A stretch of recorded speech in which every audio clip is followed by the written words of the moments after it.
Hello and welcome back. We are here again with Miss Navi, and we are going to be going over the earth element points, which is spleen and stomach. And spleen is the yin organ and stomach is the yang organ.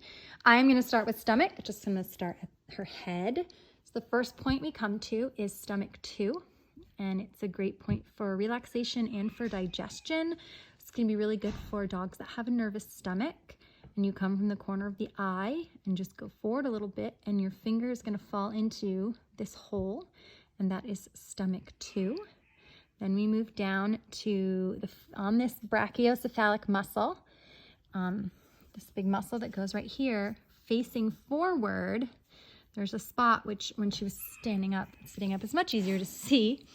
It's going to be stomach 10, and there's kind of a dip in there in the muscle where it goes, but it's pointing forward, kind of like headlights, not towards you. I know it's hard to see from this video and the way she's laying, but that's stomach 10, so that's the test point for the stifle joint.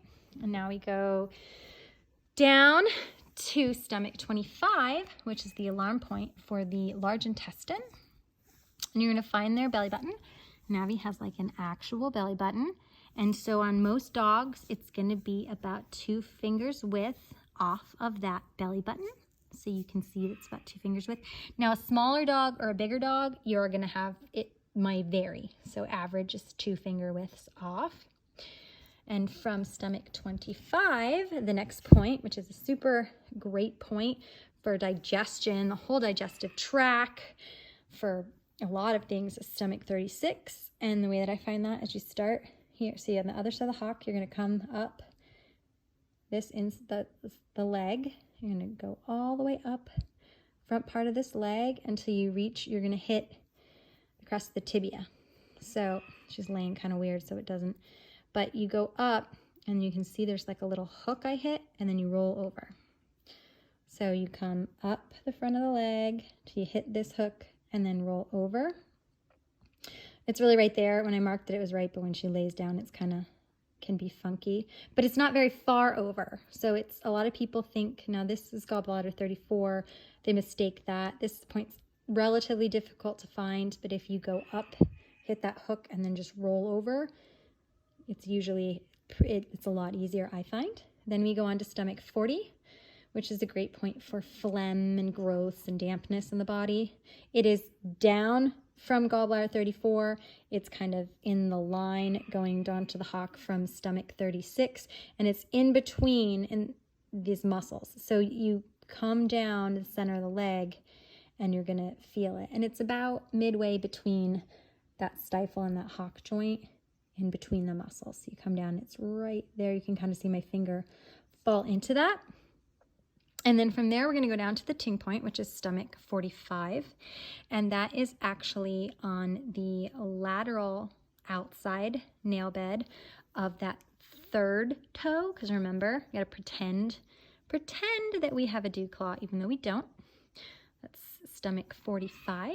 And then we move on to the spleen channel. So the ting point for spleen is spleen 1, and that is on the medial side of the 2nd toe, right at that nail bed.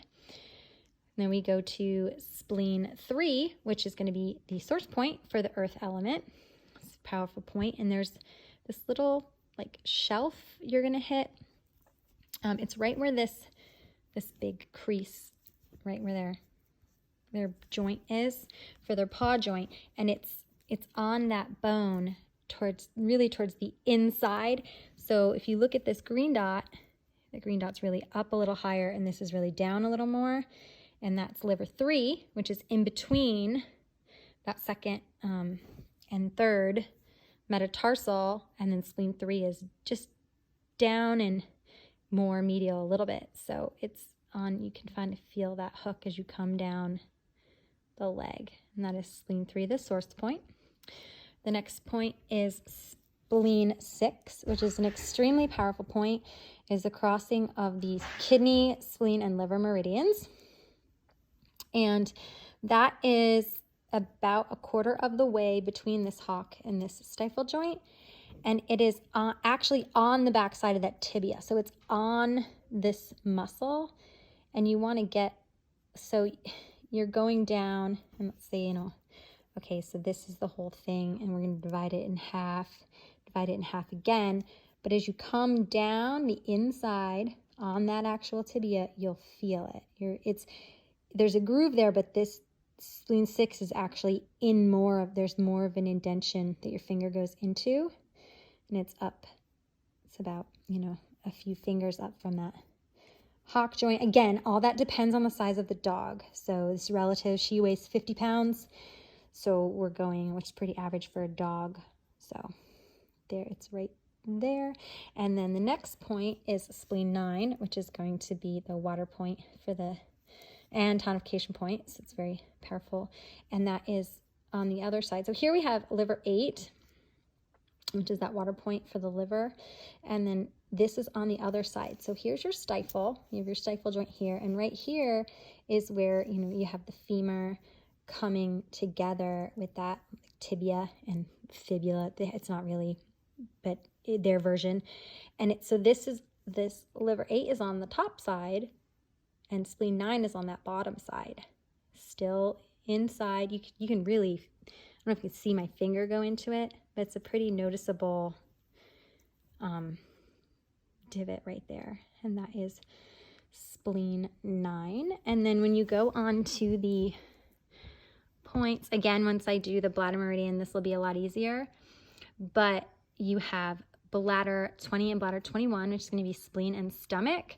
And they're actually on either side. If you go on either side of that floating rib, that last rib, and you just go up, and you're going to hit bladder 20 and bladder 21.